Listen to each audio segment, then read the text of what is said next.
It's time for a cup of coffee with Will and Chris at Slumberland Furniture. From Slumberland Furniture in Osage Beach, here are your hosts, William Holtz and Chris Schneider. Here at Slumberland at the Lake for this week's Cup of Coffee with Wild Will. And Uncle Chris. Don't go anywhere because on the other side of the break, we have an action-packed show from Slumberland this week. You saw the news, Shootout, moving from Captain Ron's. Bombshell. Yeah, wow. Bombshell indeed. And we've got Ron Dugan's reaction and response to the news on this week's show, plus a big event with Midwest Roofing coming up. And I'm telling you what, we're going to see one of the tallest flagpoles in America, plus Top Drone Academy coming to the lake. Amphitheater annexed as the part of Camdenton. We got that, Halloween happenings, final week of the high school football season, and a whole lot more on the other side of the break. But first, this from Slumberland at the Lake. Hey everybody, Daryl Cunningham with Slumberland Furniture at the Lake. We're in the middle of our mega sale. What's that mean? It means great discounts for every room of the house, and we have 0% 24-month financing. So you get the discounts plus 0% financing. Don't forget, we deliver the entire lake area. So come see us at Slumberland Furniture, where we're bringing happy home. All right, so the big headline, it was big news across not just here at Lake of the Ozarks, but the boating world nationally. We get the press release Thursday, the 17th at 2:07. An email from Leah Martin that says, breaking the 37th annual Lake of the Ozarks Shootout announces its new host location for 2025 Dog Days.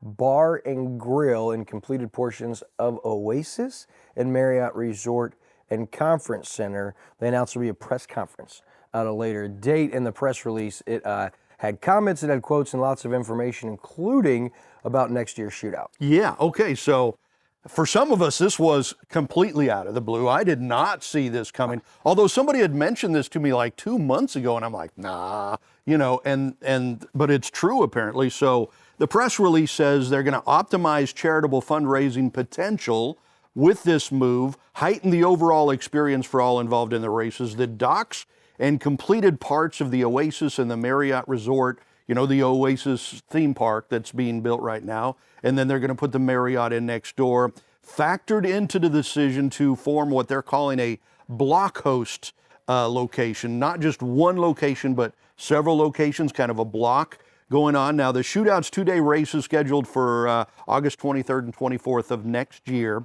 Will be at the 19-mile marker just south of the Grand Glaze Bridge. The other side of the bridge, the other side from Dog Days, at the 2-mile mark of the Grand Glaze Arm. Taylor Sissom, Marine Technology Vice President, she's also on the Shootout board, said we're very excited to be moving to the new location on the lake that we believe will be safer for racers, better for attendees and vendors, and most importantly, help us raise even more funds in the lake area. Shootout officials actively working with the state of Missouri to secure the regatta permit. So apparently they haven't gotten that yet. They've announced the move, but they're still trying to get the permit to move. That would relocate 15 nautical miles to finalize the new course. Mark Mawson, who is the Shootout board president, said after many long meetings and lengthy discussions in regard to the future of the Lake of the Ozarks Shootout, our board of directors decided that 2025 was the year to take this incredible leap. So they've apparently been working on this for a little while. Mawson also thanked Captain Ron, who had been the host of the world's largest unsanctioned boat race since 2008. Just this news really blew my mind. I did not see this coming. Yeah, it was a surprise to you and many others. I'll join you in that. Mawson also noted safety. He said close proximity to Lake Regional Health System, overall boat slip availability, and adjacency to other facilities at no additional cost to the shootout helped make a tough but exciting decision move forward. Now, you alluded, they did thank Ron's. Since 2008, it's been a great venue, and they did thank him for his years of dedication. He went on to say, sometimes opportunities too good to pass up fall into your lap. And this was one of those. The press release went on to quote Fire Chief Paul Bernardi, Chief Todd Davis with the Osage Beach Police Department. You heard from Dog Days owner Mark Barrett and Oasis developer Jeff Tegethoff, all sharing their excitement. And I'm sure, they should be excited. The biggest event at the Lake of the Ozarks and in the boating world coming to their venues, they're part of the lake. But what I noticed in the press release was there was no mention of Ron Dugan. Remember, it was just a couple weeks ago, it seemed like, maybe a month, that we announced officially Ron's resignation from the board of directors with the Lake of the Ozarks Shootout. Yeah, and that was a surprise too. Super surprising. Yeah. And there were questions there. And so I found it interesting. The press release didn't allude to him. Of course, he's no longer on the board of directors, no longer the president. But in the Speed on the Water article that day, October 17th, they quoted Ron Dugan as saying he was caught off guard and that this is a really sad day for the west side of Lake of the Ozarks. And so what I gathered from that was, well, Ron Dugan may not be as on board or cool about this as everybody else, right? So I reached out to Ron and I talked to him on Monday, and he seemed defeated. He actually didn't have a whole lot to say. What he did say was he was floored by their decision. He said, as soon as I resigned from the board, they moved the event away from Captain Ron's. I thought it would be here at least another year. He said, of course, I was hopeful that Captain Ron's would always be the home of the Shootout. He goes, that was my dream. He goes, and this hurts. It's a big blow for the entire west side of the lake. He said, and let's be clear, it's not just Captain Ron's, but all west side businesses like the mom and pop resorts. He said the filling stations, the restaurants. He said it's really sad because first, the in-water boat show, which that had always been at Ron's, and this year it moved to Dog Days, the fall in-water boat show. And then now the Shootout, they're both gone from the west side of the lake, Ron said. And he goes, and it really hurts. And he didn't have a whole lot more to say. So I could tell he was defeated. And so this was not with his involvement. And obviously this caught him off guard like so many of us. And I'm sure that will garnish a reaction from so many in the Shootout community. But interesting, the regatta permit has been applied for, as you alluded to, by the Shootout, and we'll keep you posted. But the date has been announced, the 23rd and 24th.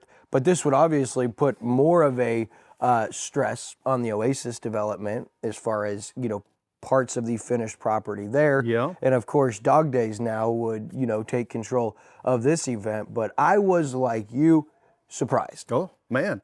I tell you what, I guess maybe we should have saw it coming with Ron leaving the board. And I don't even know I don't know how contentious that was with Ron Dugan leaving the board as president of the board. I think he'd been president forever. And then all of a sudden he's gone. And then this happens. It almost looks like it was kind of planning in action for quite some time. And a lot of us didn't know what was going on behind the scenes, but a lot of changes for the Shootout, that's for sure. Sure, we'll keep you posted. We've asked questions, man. People were asking, how did this happen? It's like, we don't know. We got the press release just like everybody else on Thursday afternoon at 2:07, and it was like, wow, Yeah, yeah. This is one of those monumental changes that the Shootout will never be the same. Whether that's good or bad, don't really know. Time will tell. But it's not going to be the same old Shootout that it has been over the years. But then again, it wasn't after it left Shooters 21 either and went to Captain Ron's. And the story that I've heard about that was they went to Captain Ron, they went to Ron Dugan and kind of begged him to take the Shootout because otherwise it would have just gone away. So in that sense, Ron kind of saved the Shootout in 2008, and didn't just save it, but it grew and grew and grew and grew into what it is now. And it would seem like the Shootout's gotten so big now that they're too big for even Captain Ron. So yeah, that would certainly be what it could appear like on the outside to and that could be wrong. That's just the way it kind of looks like to me. Sure, yeah, I could see that as well. All right, so we'll keep you posted on that. A big story this far away from next year's annual event. I'm sure a lot to still be determined and keep you guys posted on. So as we move ahead, this event, a couple weeks away still, but I know everybody's so busy, their schedules fill up, so I want you to put this event on your calendar. Okay. Saturday, November 9th, our friends at Midwest Roofing are having a grand opening at their new location in Eldon. They celebrate this new office with a Veterans Day family celebration. Now, they're rolling out the red carpet, Chris. Their new location is off 36 Cave Drive in Eldon, and from 10 a.m. to 2 p.m., they're going to welcome families, veterans, business owners, and community members alike for live music from Devin Scribner, office tours, which you're going to want to see the new facility they've got. It's really, really cool. Bounce houses, food trucks, face paintings, giveaways, including Missouri's Tigers SEC basketball tickets. They're giving away 2 pair of basketball tickets with parking passes, a Luther Burden autographed bag of his chips, and a rifle. So, I mean, they got like crazy raffle items.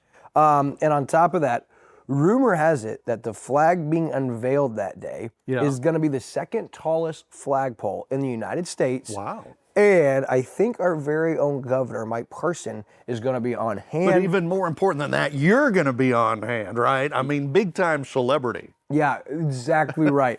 And if Will's not there, Lake TV is certainly going to be there. We're going to be documenting it all. But a great family day celebrating veterans. Of course, that's the day of the Veterans Day Parade. You got time to make it to both. So go celebrate the new location and check out that incredible flagpole, those new offices with Midwest Roofing in Eldon. Again, Saturday, November 9th from 10 to 2 p.m. off Cave Drive. Second tallest flagpole in the United States? That's what I hear. Wow. That's so if you've driven to Eldon and you've seen this huge pole the last couple of months, that's what that is. Right. How about that? Excited to see that. All right, so hey, as we look, it's a cool opportunity in our next story. You know, drone a big part of what we do here at Lake TV, right? And there is a lot of people that dabble in drone, fly professionally. As an amateur, they just like to get it up on their property. But I got a tip about a top drone academy coming to Lake of the Ozarks, and there's 2 days, Monday, November 18th and Tuesday, November 19th, and it's at Old Kinderhook Golf Resort. And it's $50 for 1 day, or you can go both days for $70. But it literally does everything from shows you the different technology, shows you how to work the rigs. It's really cool. And if you want to find out more information, go to Old Kinderhook Resort's website. They've got all the information on Top Drone Academy. This is with Missouri S&T, Missouri Department of Elementary and Secondary Education. But just really cool, I thought. For $70, 2 days, 2 full days of courses, you can go out and kind of learn how to optimally fly a drone, and you know exactly what you're going to be looking for in buying your equipment. And so pretty cool opportunity. Look up online Top Drone Academy or look at the Old Kinderhook Resort website. We're pretty excited about that too, right? And we're so blessed because we've got 2 of the best drone pilots, I think, anywhere, in Daniel Carnahan, who does a lot of the drone work for us. Beautiful stuff. And our own Andrew Evans. You know, I went out with Andy when we were putting together a commercial and he was flying drones through a lumber yard and stuff like that. And it was just amazing. It was so cool. It's almost like you're flying yourself, you know, because you're watching the camera and all that. It's so neat. The problem is with when you're exposed regularly to that level of drone, and then you contract a drone videographer, a drone pilot to go fly something for you for a client or something, and they turn their work back over, you have this level of expectation, right?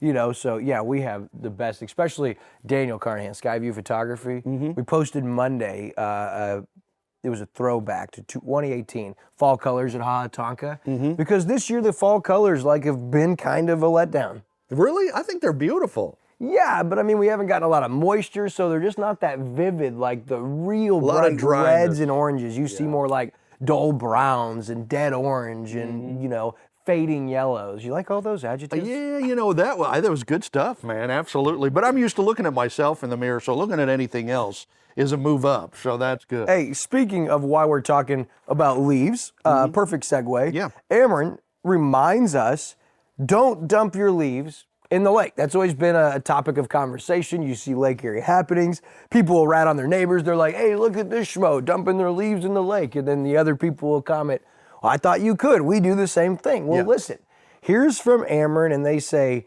do not dump your leaves in the lake. And you're probably wondering why. Yeah, absolutely. And this makes sense to me because when we first moved to the lake or first got a lake house, we always blew our leaves into the lake, right? We thought, well, this is a good thing. It's good for the water. It's good for the fish.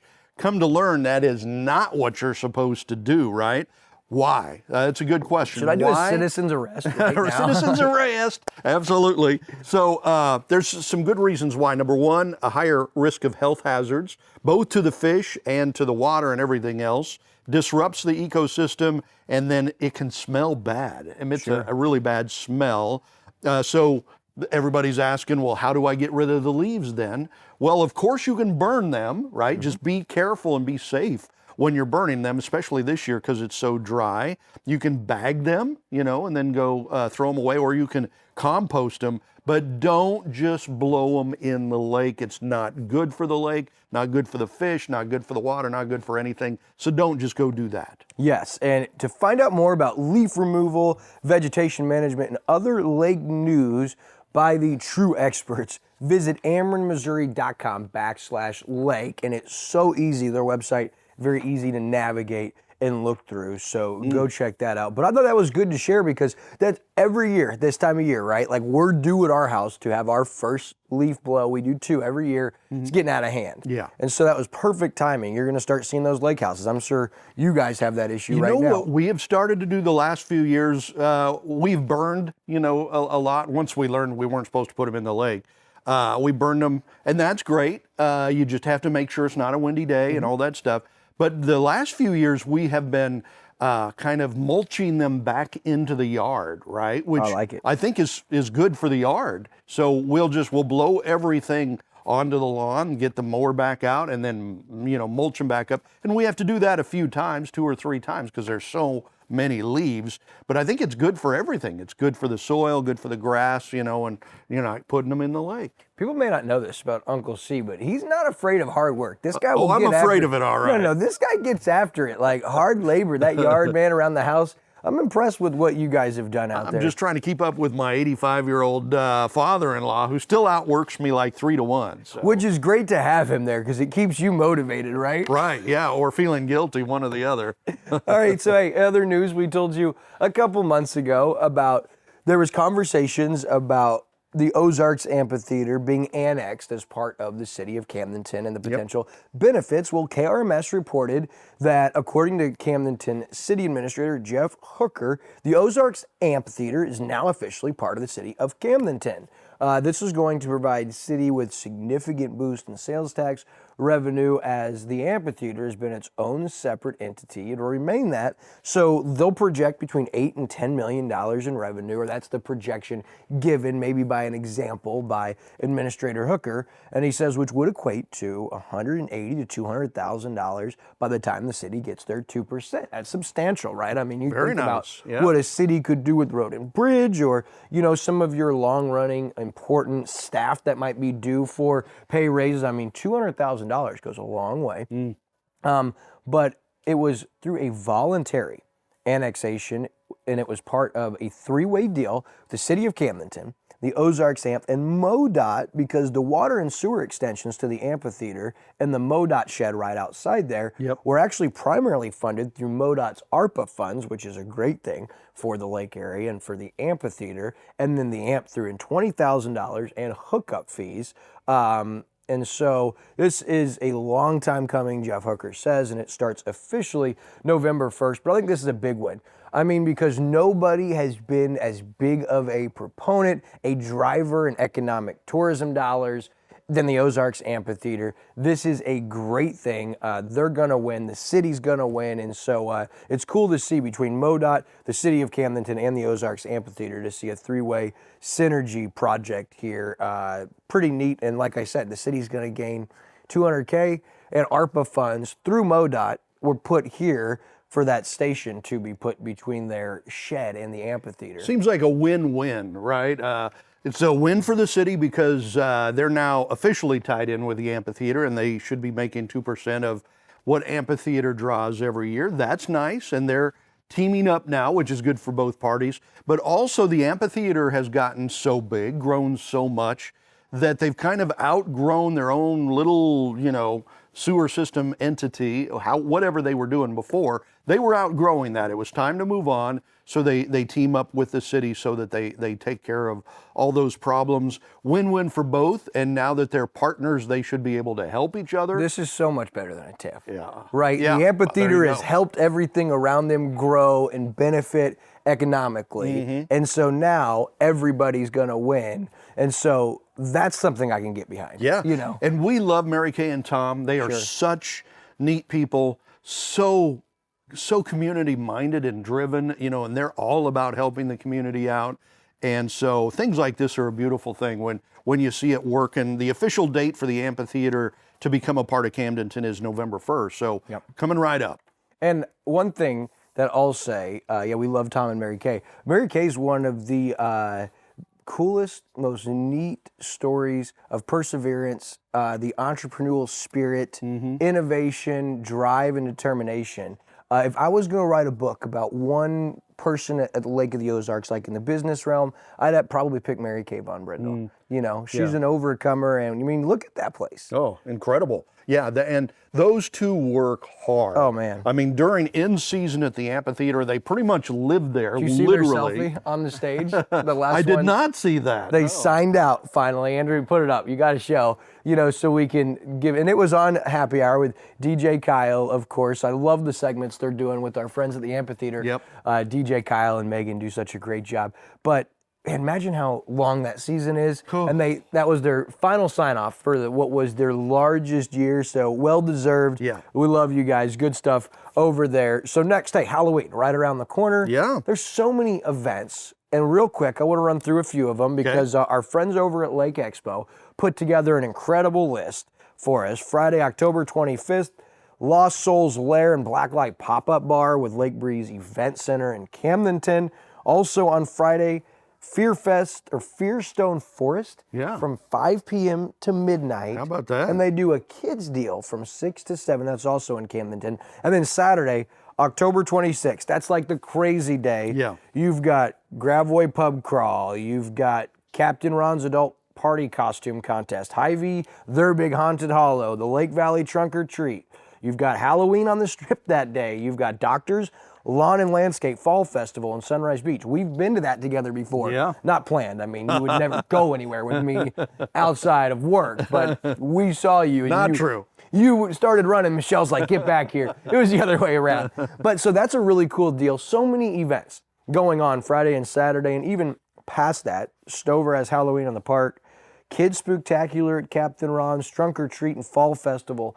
Everywhere. Go to lakeexpo.com. Check out their full list. Good work to our friends over there at Lake Expo. Yep. Hard to believe that Halloween is right here around the corner. It really is. I mean, Halloween is here now, and then before you know it, Thanksgiving. Sure. Here we come. Thanksgiving a little late this year on the 28th of November, last Thursday of the month, so the 28th. And then before you know it, Christmas and New Year's. We've already been planning Christmas and New Year's cup of coffee shows, so it's coming. It's coming like a freight train. Hey, high school football season, the end is coming of the high school football season. That's hard to believe, isn't it? This week, the last game of the regular season. So, and what a year it's been for Osage, right? I was going to say, yeah. They're into the top 10 now in Class 4. They moved up a class last year.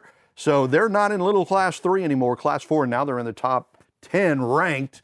They play an undefeated team this week, move into the playoffs next week. Looks like they're going to be at home for that first playoff game. You can probably see that on Lake TV, I'm guessing. Hey, no smaller opponents, right? No problem. There you go. 7-1 in the way that they beat Southern Boone Friday. Southern Boone might have been favored by some people. I vote in a statewide media poll, right? Yeah. And some of the guys I was talking to were like, yeah, I think Southern Boone's going to get him. I'm like, you guys have not seen Osage play. Where they dominate is at the trenches, the point of attack, and fundamentally sound. The stupid penalties you don't see. They've limited turnovers. Like, they beat them 45-7. Yeah, beat up on them. And Southern Boone is a good Southern Boone team this year. Not bad. You know? So this week it's St. Francis Borgia to finish out the regular season. They're 8-0. Undefeated. Yeah. So that will be a big game. Any way you shake it out, looks like Osage is going to play host to Holt in the first round of the playoffs. And so it could be Fort Zumwalt South as well. But we'll have that game for sure. Okay. Right here on Lake TV, week 1 of the district playoffs presented by Pauly Lift Boat Lifts. I talked to Shannon Jolly yesterday. I know you had him on the COMC Weekly Coaches Show. He's fired up, man. This is the happiest I've seen him. I agree 100%. He is really, this is what he's worked for 4 years. He came in 4 years ago. The Osage program was really struggling, and over that 4 years, he's turned it completely around, and he's got him as one of the best teams in the state right now. For somebody who has known Shannon Jolly for 12 years now and watched him from Osage, Capital City, Eldon, back to Osage, I'm just really proud of watching his growth. He's always been a great football coach, but he continues to become a better man, and his kids, you know, they're buying in, you know, and they've had to overcome some off the field issues this year, and he's answered the call, and the boys have answered the call. And 7-1, that's the team we're keeping an eye on for Camdenton. 4-4, they lost a heartbreaker, 28-14. Wasn't really that close Friday night. But they get a Southeast team Friday. Yeah. Southeast has only played 6 games. They're a newer school. That probably is not going to be close. No, I think Camdenton wins big, which is important for Camdenton because they go into the playoffs the next week. And it looks like they'll be playing Rolla the first week. On the road. Probably on the road, but there's a chance that could switch, and Rolla would have to come here depending on what happens this Friday night. Yeah. But it does look like it will be Rolla, and that's a great old rivalry, Camdenton and Rolla. And there's an outside shot. Camdenton is 5th in Class 5, District 5, that depending on how Friday's game shake out, they could actually, Camdenton, even with a win, could travel to Lebanon to play in the opening round. What a wild that would be something. Yeah. That would be. And for our friends at Eldon and Versailles, things continue to get tough. Eldon loses their 5th in a row. Yeah. They're probably going to have to play Booneville 2 weeks in a row. They've got them this week at Booneville, who's 6-2, and they'll have either Booneville or Southern Boone on the road in the first round of those playoffs. So tough sledding there. We'll keep you posted. We got, of course, Southeast at Camdenton, should be a good one Friday night. As far as what else is happening on Lake TV, brought to you by Chris Lightco. Get ready to illuminate your lakefront paradise in 2025 with Chris Lightco. We're talking custom lighting fixtures for your walkway, That's so your cool. docks. He did his first property in Portachima, and we're not going to start showing it off yet, but I'm fired up about this product and the service and how many of you guys are going to be using Chris Lightco to really take your lake pad to the next level. But we got Jeff Green on the Lake TV Community Spotlight Show. Important stuff. The Lotto Stop Human Trafficking. Yeah. That's super important. So important. Such a big issue at the Lake of the Ozarks, unfortunately, all over the world now with the open borders. So many people being trafficked, sex trafficked, especially girls, but boys as well. But it is a problem here too, so we'll talk with Jeff Green, local attorney, about that, and he runs that. And also it is, we're getting close to election time. Sure. Right? So Tuesday, November 5th is election day, but you can vote before election day. So early voting is going on now. Contact your county clerk, your county courthouse, on how to do that. I checked in with the Camden County Clerk's office, and Jamie Lewis there says they're open for early voting, second floor of the Camden County Courthouse from 8:30 to 4:30. You have to bring your Missouri ID, right, to vote. And early voting ends on November 4th. That's the Monday before Election Day, so you can early vote up until that Anybody Monday. in Camden County Yeah, if you're a registered voter. can go by the courthouse. Absolutely. Beautiful. And they'll be open on Saturday, November 2nd from 8 to 12 as well. So Monday through Friday, it's 8:30 to 4:30, and then they're going to be open on Saturday, November 2nd, 8 to noon for early voting. And a lot of people encouraging voters to get out and do early voting this year for whatever reason. I don't know if they're expecting some difficulties on election day or what. I don't know. So great information. Hard to believe, just less than 2 weeks away from the general election, what will be probably the biggest election of our lifetime. And I'm starting to wonder, like, where is Vice President Kamala Harris been? We're seeing President Trump everywhere, from the football game to McDonald's drive-thru. That was cool. Pretty cool moment. I don't care where you sit. That was pretty cool, making me more of a McDonald's fan than ever before. Until next week, my friends, we'll see you then.